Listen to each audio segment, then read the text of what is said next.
La base Fécodi internationale, bonjour, Nova Fécodi Seigneur, surtout vous êtes éparpillés partout dans le monde. Vous qui me suivez, moi c'est Titine Jolie, je suis ici à Kinshasa, capitale de la République démocratique du Congo, notre cher et beau pays. Mboka Bakoko Bati Gerabiso, Mboka Patrice Emery Lumumba, Mosé Kabila, Laurent Désiré Kabila, pourquoi pas Papa Mobutu. Vraiment, c'est notre pays, Papa Kassavou également. Moi c'est Titine Jolie, je suis ici à Kinshasa, capitale de la République démocratique du Congo, vraiment très heureux. Il y a le Labino, Bandekonanga, surtout vos alliés, partout dans le monde, Bolanda Fécodi, Masoleza, Kitoko, Tokobeta, Masolo, Nengezala, Kaka, vous savez. On va parler aujourd'hui quand U25, il y a handball sur Forteil, pour mettre autour organisé par le Kinshasa. Parce que ça, c'est juste chez nous, à Kinshasa, au Congo. On va parler handball également et puis on va revenir en actualité sur la disqualification. Il y a Sénégal, on va retirer le titre selon le règlement des bateaux tranchés niveau CAF et qui est position actuelle. Il y a le gouvernement sénégalais et la fédération sénégalaise. On va parler de ça. On va parler aussi de nos adversaires, de problèmes, enfin, de nos adversaires. Qui sera le futur adversaire de la RDC. On voit la Nouvelle-Calédonie et Jamaïque. On va parler Masolo Nabango, vraiment Kitoko et préparatifs et nos joueurs, comment ils vont vraiment rester penchés et scotchés, vous ne serez pas déçus. Car les matières à traiter aujourd'hui sont tellement riches et riches. Vraiment, merci. Nabatutu Boza Rolanda Fécodi, Nabo Sente Kadhafi Mawete. Merci, plaisir à toi, côté Ozali, côté Kuna. Mais avant tout, je voulais conseiller ma mise au point Nabandeko Nabiso au la page sur Facebook. Vous savez très bien, à Facebook, les informations qui sont sur les réseaux sociaux et belé. Alors, ne cherchez pas à créer des bases pour avoir beaucoup de vues, des j'aime ou des commentaires. Mais vous allez faire souffrir beaucoup de gens au Botanabini. Hier, on m'a appelé pour me dire que ton money n'a page X, page Y, ou page belé. Bâtier Eric Shell, l'entraîneur actuel, il y a Nigeria, il y a Super Eagles, a publié qui pour la trêve Oyo au mois de mars. Alors, les gens, on a angle non, qu'est-ce que la CAF a promis na Nigeria parce que Nigeria a mis une liste pour le mois de mars. Il ne faut pas oublier, le match de barrage qu'on a joué, ils en ont compte il y a FIFA, ils en ont compte il y a CAFT. C'était l'éliminatoire, il y a Coupe du Monde et non Coupe d'Afrique. Et les matchs-là, ils ont gérés, organisés et gérés par la FIFA, mais la Confédération, il y a CAF. Les litiges qui lient les matchs, il y a barrage pour la Coupe du Monde, ils ont géré et traité dans le niveau de la FIFA et non dans le niveau de la CAF. Lorsque vous avez un titre qui non, qu'est-ce que la CAF a promis dans Nigeria? Parce que Nigeria a mis sur liste.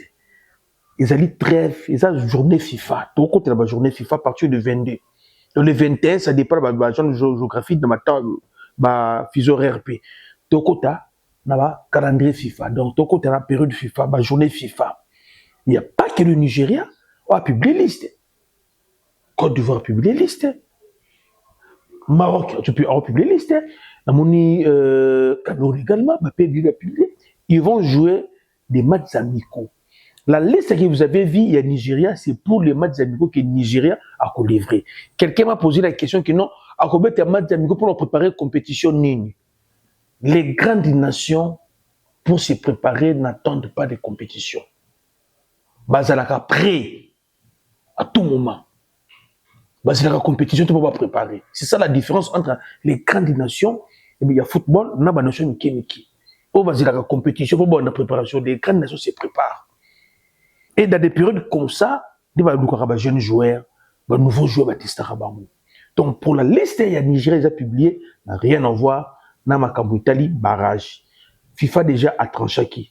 Nigeria, qui est Natas, on a gagné des causités, parce que même Natas, na dossier Nigeria, qui est de côté, on a tout évité. Ça, ça rejoint ceux qui désirent résoudre. Si tu as une Coupe d'Afrique, si tu as une Coupe du Monde, tu peux déjà kuna. Si tu as une toujours une biso. Ce qui Nigeria a raison na TAS, ils ont Nigeria, TAS a la FIFA, FIFA a modélé, donc révisiter la loi naïe. Et non, et on se biso. Et vous devez savoir une chose, Ce qui Nigeria au Kelinatasi à solo, à Kelinatasi c'était qu'au fond de RDC. Vous comprenez?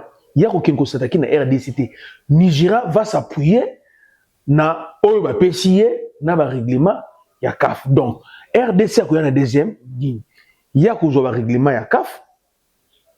Ako ba ko ba règlement ya RDC oyo ba ça pour na ko appuyer ba règlement na ye. Et après lorsqu'on va visiter ba règlement ya CAF, to ya FIFA oyo là ko régir le secteur Rwanda, ba ko mona ki no ba règlement RDC n'a pas d'impact na règlement ya FIFA to ya CAF. Donc c'est un dossier qu'on distribution, on doit évoluer.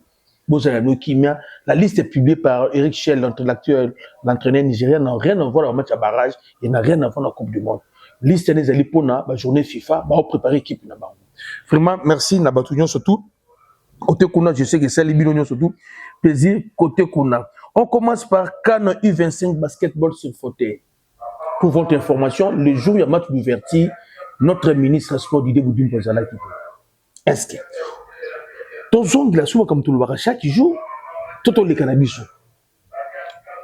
le ministre sport Azali ministre sport il y a football senior messieurs tout y a discipline union surtout lorsque vous organisez la compétition continentale chez vous la CAN peu importe âge catégorie d'âge la CAN chez vous vous devez prendre ça au sérieux.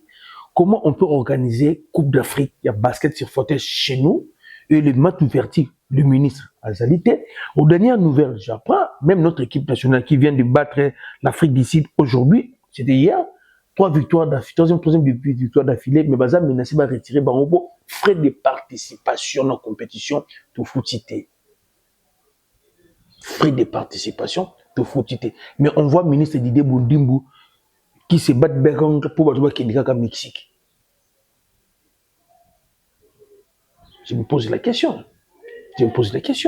Est-ce que nos frères, nos sœurs, au babeta nini wana, to bazana discipline wana, bazana droite, bazana assister le gouvernement congolais lorsque va organiser compétition na ministre Boudimbo ayebi oui ou non. L'hymne national qu'on a joué là-bas, ce n'est pas l'hymne national il y a Kizubana, Derrick Kizubanata.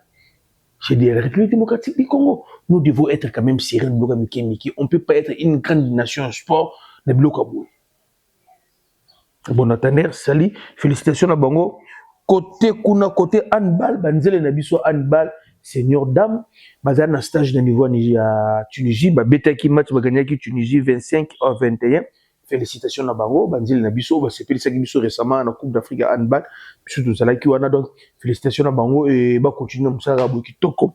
Vraiment et ça la plaisir na batunyo surtout maman Maï Sumbu au Kosepela sans oublier Yemoko Rodriguez Chikuna na pesu également botte batwaza et bilwa na fekodi en ce moment vous éparpillé partout dans les mondes nolongwa kuna to yel dossier CAF bana fekodi.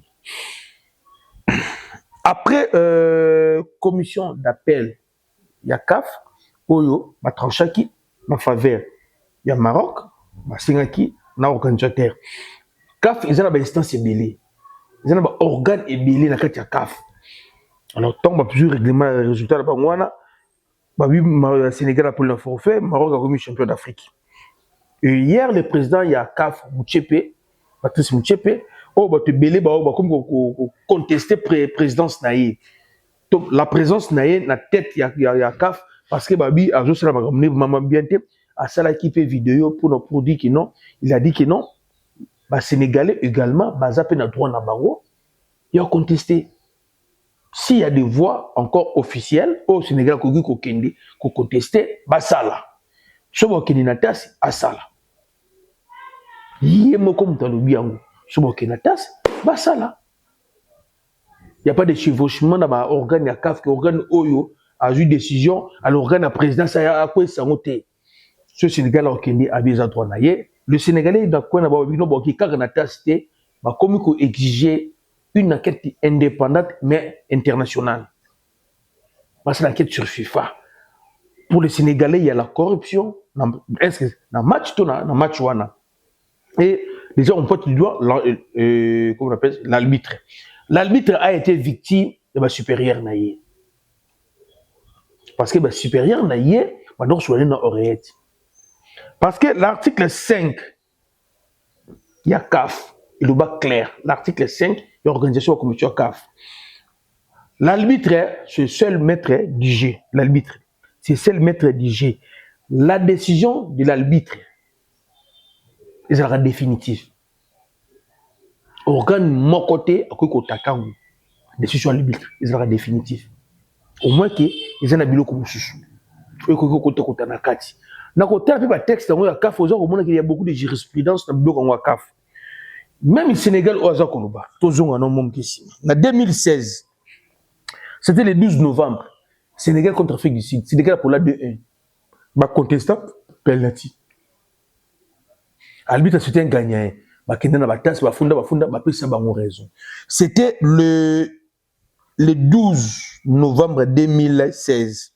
Après tasse, 10 mois après,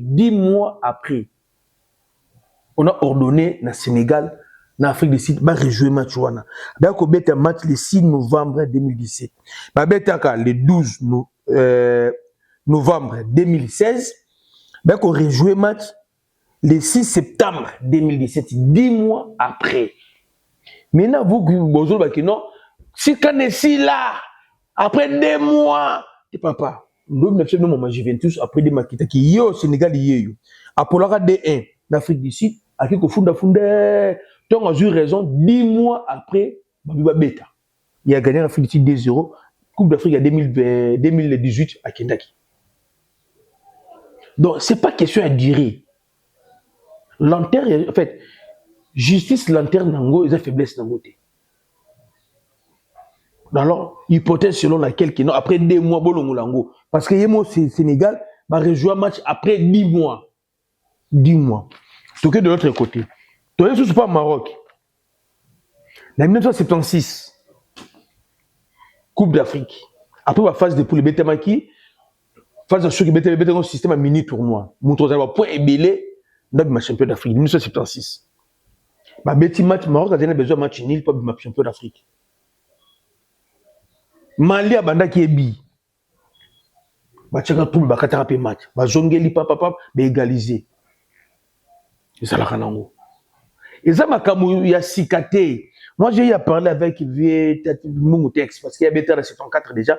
Bah cette fois-ci ça non actif papa Mbungutex, il nous a dit. Ba biloko oyo peut-être ba ba comme ngolelo. Oyo ma yema au Sénégal c'est l'Afrique du Sud. Bo comment qui ngoté. Akenda mondial pas Afrique du Sud. Burkina Faso tomboka.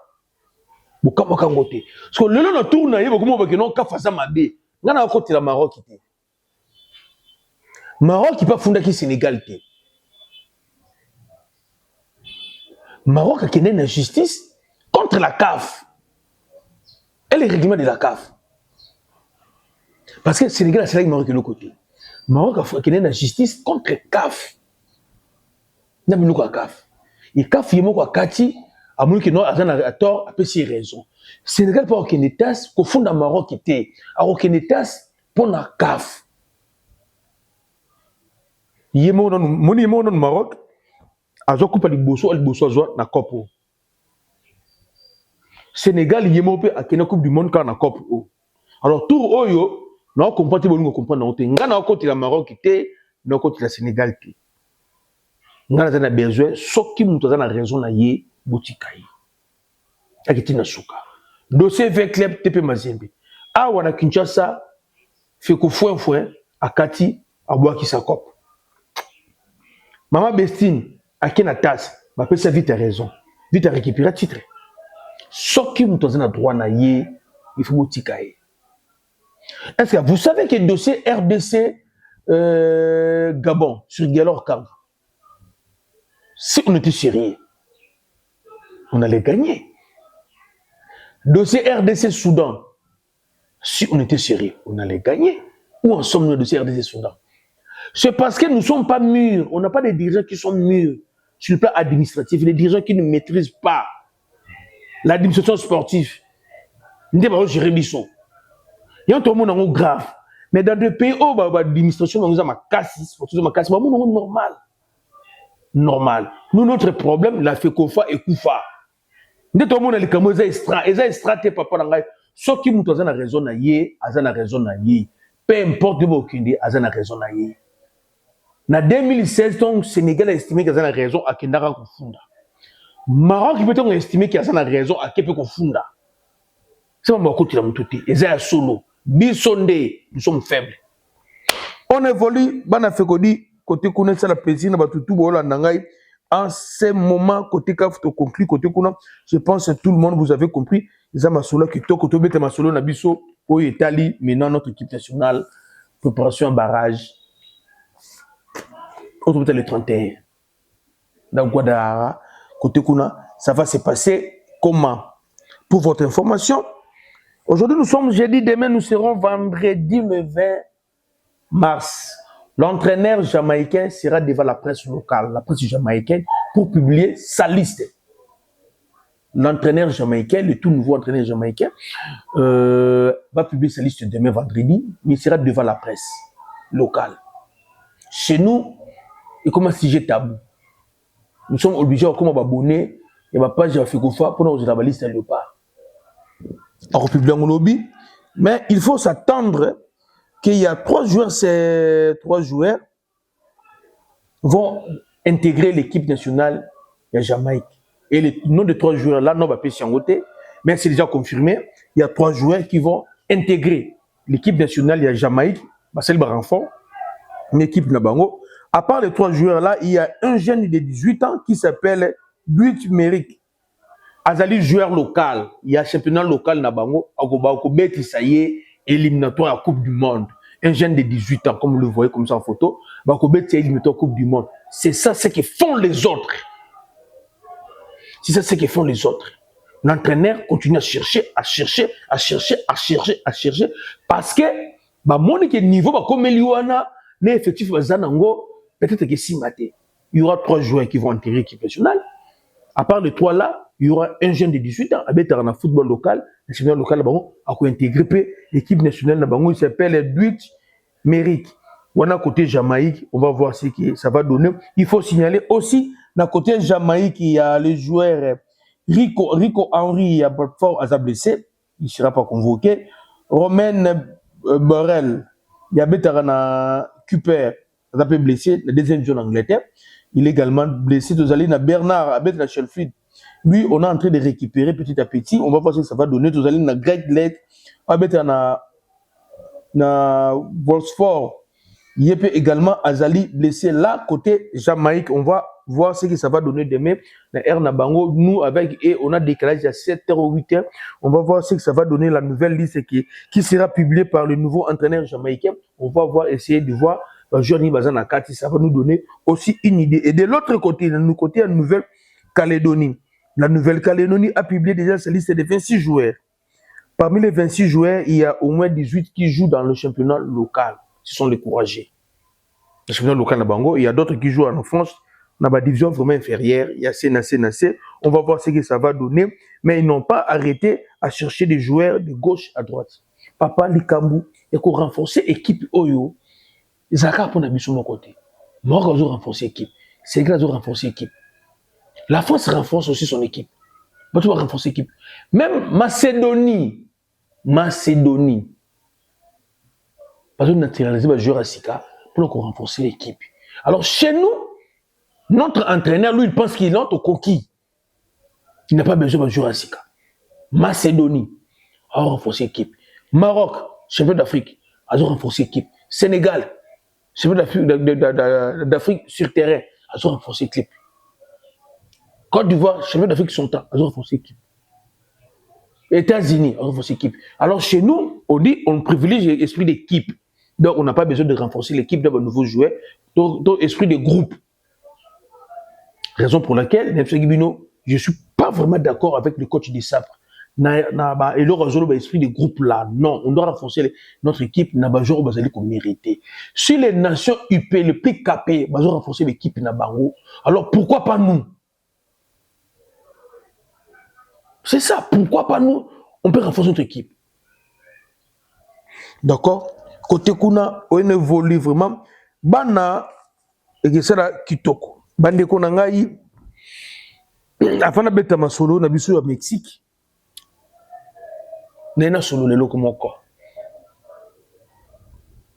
Notre pays, nous sommes en Bézamakasi. mtima bisa makasi nazo senga na ministre du sport excès de Boudimbo tout le PGR de la République. Est-ce qu'il n'y a pas moyen de convoquer l'émission qu'on appelle Avatar? S'il faut l'arrêter, il faut l'arrêter. Match contre le Sénégal, il avait dit qu'il y avait au Pola. Après, a changé. A dit que non, voilà, RDC a gagné. Topoli. Azalaki la tribune, la tribune d'honneur de Botswana. Après, match c'est l'émission. Oh, j'avais vu que oui, ça, énergie, kimie, et donc, papa, tu es bon, Gonda, fais que bimisa, oui, ça, papa, tu travailles un match, Azalaka bongote. Dans le football, on a deux parties. Partie visible et partie invisible. Nous, les fécodistes, nous mettons sur la partie visible. Ça veut dire quoi? Faire un bon projet, recruter un bon entraîneur, mettre des moyens, faire le recrutement et bon joueur, chaque bon condition bien, puis ça va motivation, chaque bon bête à balai, on joue un résultat. Là, c'est partie comment visible, tu privilégies les autres fait qu'on dit. Il y a la partie invisible, la raté, en football, partie invisible. Ça veut dire quoi? Moi, na cause la bête, tout le monde a sportif, la bête à balai, peu importe le sport à salaka. Avant qu'il y ait des compétitions, avant qu'il y ait des combats, il y a une famille, vous vendez, vous sali, vous liez ensemble en famille, vous pas mboli. Là, tu vis chez nous à l'Équateur, les membres, ceux qui m'ont bête à bal et tout, à soda, il y a qui des guerres, tout nini. Moi, na yaka bois qui les soy. Moi, na fou comme des parents na ba pamboli na malouba bois qui les soy, ba tomolo maboko, kende, donc on va communauté. Au ken, sur un joueur, on remet la compétition du top.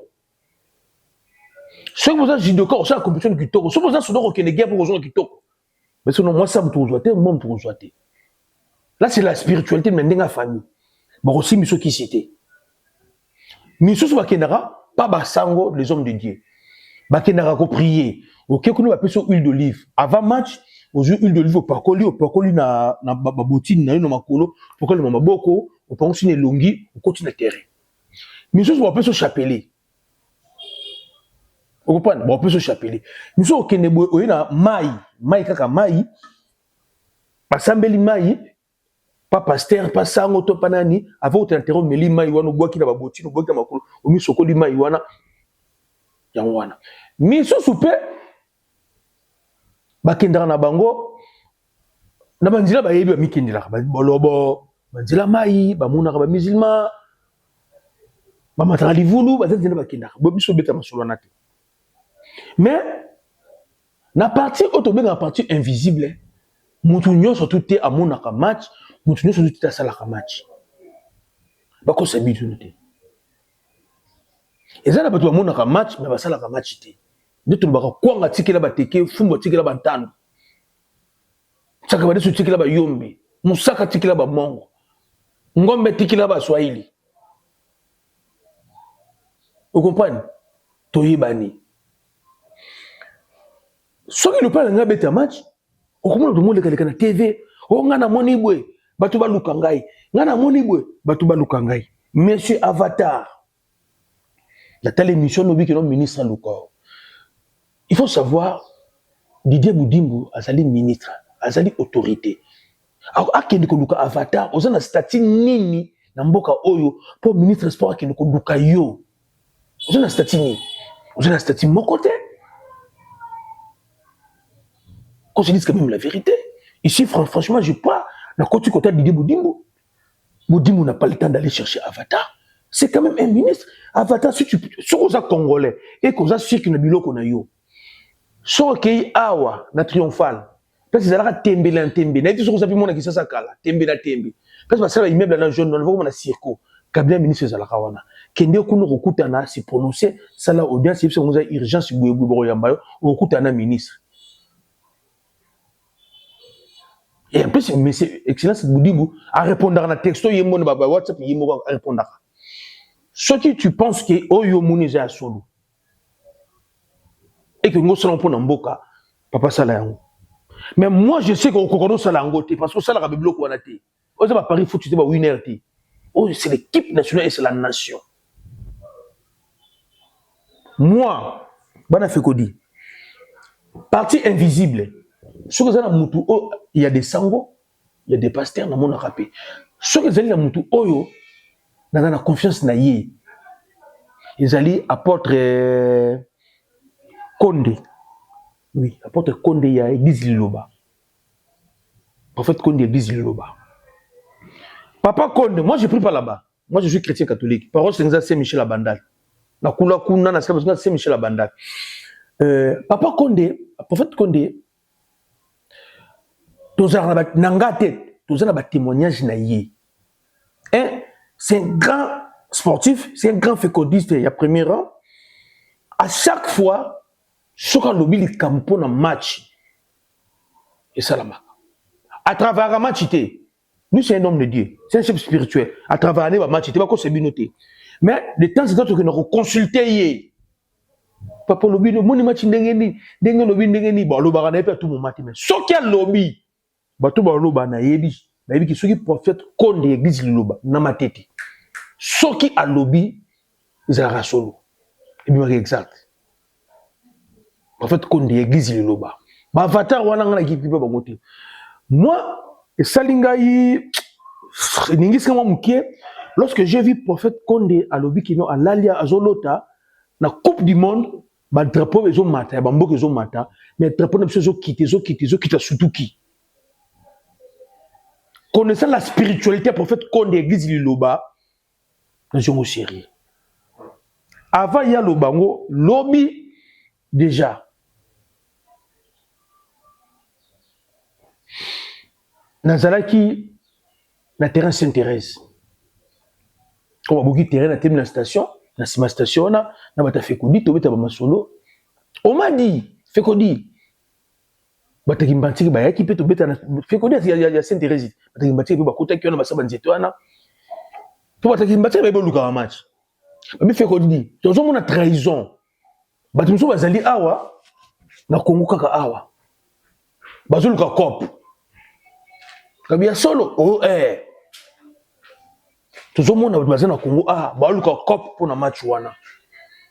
Ça veut dire ndeni que ceux qui va tout ba ofongwama. Maintenant je voulais m'adresser à Batonio Sokwana. Tant que la police à l'équipe nationale, c'est la rabino ndengeni. Il faut pas oublier, la patrie ne pardonne jamais les traîtres. Cette fois-ci, ceux qui ont une mondialité, ils sont sur terrain. Quiconque a trahir Léopard, quiconque a trahir Léopard, on comprend? Nous sommes les Bantous. Chez les Bantous, papa Kunda Banate. Banane, Bakola Kabakundi, parents. Pas qu'on trahit RDC tout haut. Okunda Bananae. Excès Didier Boudim. Moi, j'ai confiance dans la spiritualité. Il y a prophète Condé. Bah, match est belé. Auto-consultaillé. Tout le monde a qui cité. Tout le monde a dit, papa, ah, ça y a pas moyen de ressembler là. Après, c'est un score et Simba. Tu n'as pas d'Abidjan. Tu vois, on a battu un gomba, moi, c'était toujours la benga. Amen, frère, amen, frère. Ah, bon, tu n'as pas paté. Papa, il fait godi, papa, il fait godi. Quel est match? Bah, match, tu as habitué à Abidjan, na tika ko banga match mon côté. Match Oyo, na yiki ko lenga, yango zaka match ya Côte d'Ivoire, na deuxième mi-temps. Tant na lengi plutôt pour là. Prophète Condé, bah, tu vas yebiye, église Liloba. Bah, yebiye, bah, yebiye. Heureusement, dans notre wana, drapeau ton zo kita et comment quitter na cité à surtout qui. Donc, ça prouve que tous en Zambie, mais nous sommes menacés. Et maintenant, c'est dans le niveau interne, nous devons prier. Nous devons prier. Bah, la même, vous avez premier ministre de Boudim. Votre excellence Abenga. Prophète Condé, c'est un millionnaire. En Pierre, c'est un millionnaire. À Kabila, 2500, 10 000, 50 000 dollars. Lui, c'est un millionnaire, il n'a pas besoin d'argent. Votre excellence de Boudim. Papa Zenon a cabinet, mon excellence. Bobenga prophète Condé, Bosso la naïe. Yemoko a des termes bonnes. C'est pas une question d'argent. Alors, nous connaissons un bon côté. Expliquez bino kaka. Nzambe na sambelaga. Nzambe na sambelaga akosala. Asala yango match des chan te consulter ga na des chan. C'est pas dit qu'il y a travail matchité. Il y a moni à Sambelipe. Ma travail maman matchité. Lui c'est un chef spirituel. Vraiment côté qu'on a fait loba, papa Zenon, papa na direct dans la cabinet du ministre de Diboudoum, même il était de Diboudoum. Parfois qu'on a pour son bon côté. Les alliés ndoto à eux qui baba nous surtout les alliés révéler et comme sans effet. Donc nous devons prier. Et cette Diboudoum, bah chef coutumier au Kenya dans le cimetière à Gombena, bah ça la qui sa balité. Bah travail à rappeler balité. Nous sommes dans le domaine naï. Vraiment merci. Côté qu'on a fait tout le bas, côté qu'on a et ça la biso plaisir. La suite de l'on est l'autre pas Mexique. Le plus c'est qu'il y a Canada, l'autre pas Mexique. Mado follow. La suite de l'on est l'autre pas Mexique. Donc un grand merci à Didier Six depuis que le Canada, l'autre pas Mexique. Nous avons un drapeau Mexique. Oh, ils ont les 31. Tout quand ça drapeau, tout un drapeau RDC. Place tout ça là. Bana Mexico. Tout Congolais besoin de Mexique, dans l'Africain surtout. Le est drapeau Mexique. Pour votre information, je voulais aussi m'adresser à la ministre de Boudim, je sais qu'il attend la rémission. Oh, Excellence, nous devons éviter les erreurs qu'on avait fait dans le Maroc.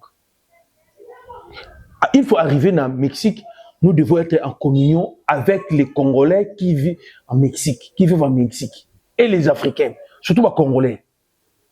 Il y a des groupes de Congolais qui vivent en Mexique. Il y a d'autres qui sont installés, ils vont dans le Mexique, ils vont Mikanda, ils vont dans le Mexique. Ils ont un problème. Mais non, on peut pas encourager, il faut qu'on puisse tout. Avançons. Donc, dans le Mexique, dans les États-Unis, dans le Canada, on peut basaler. Et les deux groupes là, basés dans la situation de mon côté, vivre un peu, situation de contrôle visa de mon côté. Ceux qui sont installés, ça là déjà. Oh, na boule qui nous avançons, tokende bango, donc nous devons à tout prix consonger na bango que c'est de Boudim. Na Mexique. Si USA diaspora RDC monde au bazoya ou ça là-bas, l'inspection niveau Mexique, bazumbo à l'état. Les hôtels au bazo réservés, les alibas congolais, c'est moment, bazumbo à l'état. Quand vous trompez pas, les papas français bazumbo à l'état. Dans niveau même pas Dallas, bazumbo à l'état, papa Kojak. Donc dans le Mexique, vous devez être aux aguets. Pour votre information, il y a une équipe d'avance qui vient d'arriver dans le Mexique. Vous êtes dans le Mexique, bon Luka Bango, pes bazali. Moi je ne peux pas dire ça dans la TV comme ça, réalité Mexique. Je ne peux pas dire là où sont logés équipe d'avance Tabiso. Mais bien on a cette place dans le Mexique, bon Luka Bango, beaucoup on a bon ministre on a pena bango oya telle équipe. Bon kende kuna, bon s'organiser. Sauf qui vous zeli, doit être ministre ça va créer des problèmes. Équipe d'avance, Bachar Giscal lobby na Turquie, Hero Bazaja na Mexico, na Guadalajara, déjà Bazaja wana, Boluka Bango, beaucoup de contacts na Bango. Ton ministre Rouya, délégation qui y a, Bozana Bango. Délégation qui va venir, ça sera plus de 600 personnes, ça sera 160 personnes. Hier, on a déploré Bakenaki aéroport pour Bakende, Kenya, cause de visa. Vol, tu évites les raisons, ils vont annuler ou repousser, on ne sait pas. Mais qui n'a quitté. Là, l'aéroport. Le matin, il faut qu'il y ait 10 heures. Mais aux dernières nouvelles, on a débarqué les journalistes de RTNC. Vous débarquez les journalistes de RTNC pour les remplacer par qui et pourquoi? Et ça, c'est Didier Boudimbo. Jean Makambo Oyo. Cabinet na yo. Vous en avez des autres. Sur 160 personnes qui vont partir, il n'y a que 7 journalistes. Parmi les 7 journalistes, il y a RTNC. Vous voulez débarquer les journalistes de RTNC pour les remplacer par qui? Et pour quelles raisons? Nous allons couvrir l'événement qu'on a. Ça, c'est blague avec les gens. Blague avec les gens. Au moment où je vous parle, il y a beaucoup de choses qui sont visa. Côté Kuna, vraiment, donc, merci, Bana Fekoli. C'est qu'à retenir, vraiment, mingi, on a bonne chose, côté Kuna. Vraiment, merci. Nous évoluons dans Makamona Biso, côté Kuna. Vraiment, pour nous, Bana Mexico, il y a bino pas ngoyo, hein. Bana Mexico, bola mukato, sentir bino te bola muka. Tout ça, tout le monde a mobilisé sur la vidéo, bino Bana Mexico, tout le monde a bino, boya vraiment, boya, mais belé, répondre à bino, on a deux fois. Bino ne boyamba biso côté kuna do bolamuka Bola Bukadra pour bino yango ya Mexique pesa déjà na pointi vraiment donc merci vraiment kitoko to aux drapeaux ezali bende la mboka batu donc tanaka ba vendre la ngote il faut soigner yango. Par contre on est en train de s'inquiéter pour notre santé ya Michel Elia azana oedem na genou gauche on sait pas ça va traîner comment Michel est blessé dirait non le vélo monté et puis ça lui sauve vraiment. Pas si on a également Edo KMB abîmé à 80e minute, on dit qu'il est blessé. On ne sait pas. Est-ce que les joueurs se protègent pour le match? Tout va être blessé, il y a son lot. On ne sait pas, on va voir ce que ça va donner. De toute façon, ils seront dans le rendez-vous et l'entraîneur, comment ça s'appelle ça, le staff technique, le staff médical, Bakota, là-bas, on va statuer dans le cas, d'où bas à la retenue, tout bas à la retenue, mais chaque élève qui est blessé. Edo KMB abîmé qui n'a si vient, tout éviter les lignes. Parce que je sais aussi les joueurs dans le bloc à bouer. Merci de ma côté pour la bango. Je voulais aussi vous signaler que Justin Kalumba Mwanangongo, Justin Kalumba, un jeune footballeur d'origine congolaise de la République démocratique du Congo, bien qu'il ait espoir U20 en France, il vient de faire son début au niveau Espagne, la Liga, la première division. Vraiment, il est né le 25 décembre, il y a Noël 2024. Donc maintenant, il a 22 ans. Avec un espoir, donc il y a France, il vient de Bango. Actuellement, il a décidé que ça 22 ans, il a 21 ans. Nationalité, il joue à Majorque. Il est maître citoyen, poste latéral droit. C'est un latéral droit. Nous devons nous servir parce que dans Elouana, ça nous crée un peu de problèmes. C'est un latéral droit. Avec déjà dans la Liga. Donc on va voir ce que ça va donner. Côté Kuna, pour y vraiment plus fort, on a des Makolo. On a vu également pour Loulou, pour éviter à comme qu'on regrettait, tous les alliés nini. Makama komi, que l'on passait un entraînement, vous me passez un entraînement pour un match nayo, qui au passé la concentration pour l'avenir, moko boye gezala nangote. On sait pas pour Loulou, à regretter, choix ça pour la RDC, tous les alliés nini. Et l'entraîneur ne veut toujours pas tout face à face, à explication pour eux pour Loulou. Vraiment, ça fait mal côté Kuna, tout le monde côté Kuna. Toye, au niveau CAF, Manier Maïgnon, qui se prépare pour nous remettre un match retour na niveau Alger, un match aller avec 2-1 à Lubumbashi. Bonne chance na Papi Kimoto, na Bapolé naye. Dossier DCMP, Désiré Bonina, de la Ligue provinciale de Kinshasa de football. Aligné, il m'a avec la Coupe du Congo, et les Imaniens Balobi, Batomboki. Babi, non, sanction CAF, ils qui Babou tous les menara à 2 points, 24 points. Babou, tu 22 points, non? Babou, tu qui 22 points. Et après, ceux qui ont foutu Nyongonaye, bon, font les fenêtres, ma camion surtout. Au moment où je vous parle, il m'a donné caisse, une bonne autre, que je suis même pas $3,000. Il m'a foutu Nyongo à mon côté. Au dessus, sinon, il m'a foutu en banque, il m'a foutu en bon côté. Bah, qu'il y a un gouvernement, on va trancher. Donc, on sous-entend, la situation est statico. Maintenant, à côté, il y a la Coupe du Congo. La Coupe du Congo, pour la Coupe du Congo, il faut que le joueur ait une licence. À part la licence, c'est un document autorisé pour la Coupe du Congo. Maintenant, les joueurs, ils m'ont une licence. La carte électorale. Nous avons un passeport expiré. Donc, ceux qui vont aligner la Coupe du Congo vont représenter le document. Carte électorale, vont rejoindre. Vont rejoindre licence Ikaka. Les Imaniens vont avoir pression à la Ligue nationale de foot, la Ligue provinciale de football, va mettre la Coupe du Congo. Il peut que nous avons un document qui va être zaté. Banadora, je dois là, il faut comprendre le mot. Tout le monde nous dora. Parce que si on a une équipe qui sous réserve, si on a une licence de jouer, il a sous-souté. Donc, comme on a des teams en 3, 4, 5, 7 après, on va belé. Moi, je pense que Kuna Imana, la pétition compétition, mais il y a un document qui remet la compétition, n'a pas tout côté Kuna. Le président, comme le secrétaire général, il y a Kaf Mosengo, il est poursuivi plusieurs chefs d'accusation entre des virements suspects. Mais il veut postuler devenir président, il y a fait qu'on fasse tout le sur le côté. Ninga on va côté pour les athées banafikoudi. Ngai le côté c'est un plaisir parce que dans un monde rara, il y a banafikoudi sko, ma petite là mexicaine, nous on a battu là mexicaine, mais ceux qui milène à support. So RDC c'est que Tchebi. Soto tinis konzemo pa pa pa pa pa pa pa pa pa pa pa pa pa pa pa pa pa voilà lo yembo na pas Mexique pas de soto soga abu et soga chéri na Mexique ba tele mia ba jola Mexique ka soga milana tout le monde a fait ba ko boy wana pa pa pa pa pa pa sko yoko zalate Travaille pas Mexique déjà. On a vu, fait que nous a pas. Fait que nous a ma casse et bende comme ça. Papa, jour on a. Quand on pas Mexique. Quand on pas RDC. Na ebisio. Ma petite monde na Cataline, on va ça la nouvelle sur. Ba ngona. Ma petite nouvelle sur na ebisio qui yinda. Moi j'ai tombé 2 jours la première mi-temps. 2 jours la première mi-temps. Des jours on a aussi la tigre tolo polele.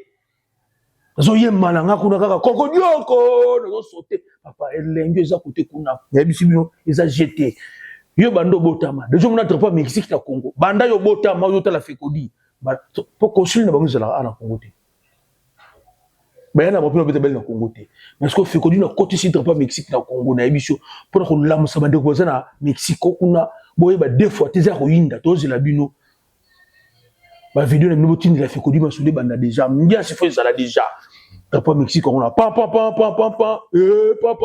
on a drapeau Mexique quand a boye on a yo ko to tela match ki courir ki sumbe ya encore petit on a oui comme dans un succès des années ya matumbi didi on dit yo baluki kitoko trop fait qu'on dit c'est ça fait qu'on dit un faut moi GTP ça la biso moi kitoko ce qu'il faut retenir président ka fasala qui vidéo na moi après point de vue né alors bi ils ont droit ba sénégalais ba kenatas après qui si ba motabi za na bango mais li kambu ya koloba ke non après 2 mois ba ko trancher ils ont comme le Kouta, ils ont déjà l'importance c'était parce que Juventus après 2 mois a quitté la 2e division. Tout le monde dit ah yemoro Sénégal en Afrique d'ici, bah better match, bah rejouer un match après 10 mois. Côté Kuna, Coupe d'Afrique et CAN U25 et Anbert sur Fortel, toujours comprendre que ils ont négligé et toujours organisé CAN Panabiso et nous sommes menacés par retirer sur la compétition pour te payer frais de participation. Et qui c'est des 10 000 pas sur son temps et Hollanda comme un supporter côté Kuna. Nazobo ça n'a pas supporter parce que na Mexico parce qu'on a besoin d'aller. Côté Kuna. Nigeria, la liste est publiée par Nigeria, par Girchel, c'est pas pour le match à barrage. Match à barrage, ils allaient à pendant la coupe, il y a FIFA et non à CAF. Abimi si liste est pour mettre 2 matchs à Mikona Robeta. De tel bisoté côté kuna botika kubanga na bino pamba côté kuna contre notre staff technique, équipe d'avance déjà. Une partie commis déjà kuna et coach de Seba Otuba Ozaza déjà mon tout kitoko. Mardi comment le lundi en fait, décalage horaire, c'est compliqué. Ça sera les 21, même si pas la biso, même si pas comment les 22, pas nous allons les 21, parce que nous on a passé 8 heures là-bas. Une équipe, la première partie, il y a joué comme déjà côté Kuna. Donc, toujours virage à Souka. Moututu, à quel coup le part en victoire. Peu importe ce qu'il y a. Ce qu'il y a, n'a pas Thomas Konde, qui n'est pas naïf. Ceux qui ont l'église des Noirs, qui n'est pas musulman, qui n'est okendaka na ba église de réveil kende okendaka na catholique okendaka ni okendaka biso pe okendaka na animation pas biso le pas na animation na stade le pas plutôt animation na stade biso to kende to sangana to saliboki rendez-vous le 31 mars na Mexico na mboka oyo na sino fe ko da côté si drapeau Mexique na Kinshasa mbala liboso za koyinda au sera ba 26 jours na le 31 mars na biso za koyinda. Tout ça, pour l'équipe nationale Nabiso, tout prépare le joueur Nabiso, ça sert à rien, il y a créé des polémiques tout autour, il y a liste, il y a coach, c'est déjà passé. Ça sert à rien, Tommy Bouma, c'est déjà passé. Où est commis, déjà, est commis toute la seconde à venir. Tout à l'avenir, l'adversaire Nabiso, la liste, il y a Calédonie, il y a joueur évolue plus dans le pays, il y a joueur dans l'Europe, dans le niveau C, tout à l'heure, il y a Jamaïque, où il y a juste 3 joueurs à Sika. Na plus petit à niveau local, on a 4 joueurs, tout à l'heure qui bima côté. Nous, 10 DG bimaki, tout dans la préparation. Est-ce qu'on a un problème pour la préparation? Non, on n'a pas un problème. Qu'on ne vous trompe pas. On n'a pas un problème. Tout soutenir l'équipe nationale Nabiso. Bana Canada, l'homme le Bela Gibino, l'homme le Bazana Mexico, tout bon pour l'équipe nationale. Au bas aux opportunités au Mexique, Bobungate, Bobukanate, Boken. Banoko au Bazana Mexique, tout Kutana. Tout ça, la chorégraphie, les 30. Répétition chorégraphie. Papa,